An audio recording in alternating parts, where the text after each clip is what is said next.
Iranian President Mahmoud Ahmadinejad fired his foreign minister Manouchehr Mottaki at a time when Iran is engaged in intense nuclear negotiations. The firing of the foreign minister is evidence of a simmering internal power struggle that has the ability to impact the Islamic Republic's negotiations with the West.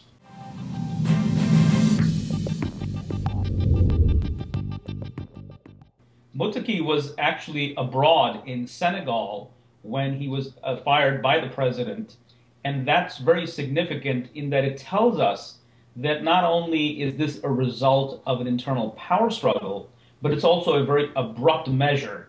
And we know that Mahmoud Ahmadinejad has been engaged in trying to bypass the foreign ministry by appointing key people in advisory positions and making use of the National Security Council to make foreign policy. Ahmadinejad faces opposition from across the entire political establishment in Tehran.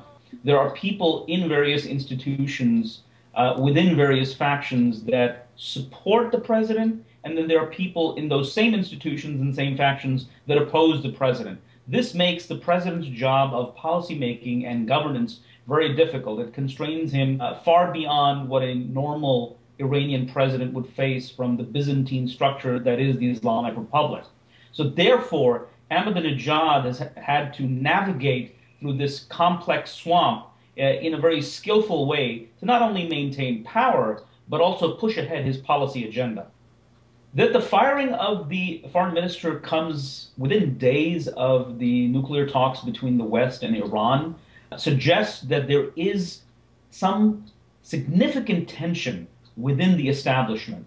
We know that over the past year that the supreme leader and Ahmadinejad have been at odds over the proposed uranium swapping deal that the West has been offering Iran. Ahmadinejad accepted it in the talks that were held over a year ago, last October in 2009. And shortly thereafter, Ayatollah Ali Khamenei came out and rejected it very publicly. So if we go by that and then we look at the way the foreign minister has been removed, it appears as though Ahmadinejad was facing a lot of opposition to any negotiation that he is conducting with the West from certain very powerful quarters. And in order to bypass those quarters, he went ahead and he removed the foreign minister. And if you look at the person who has replaced him, he is, or at least was until today, the head of the Atomic Energy Organization of Iran and someone who's worked very closely with the president in recent years.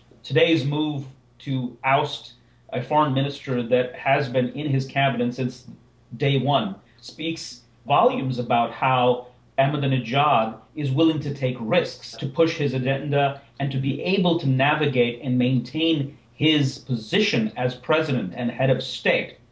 Will he be successful? It's too early to say. The game is not over. In fact, I think that the game has just begun.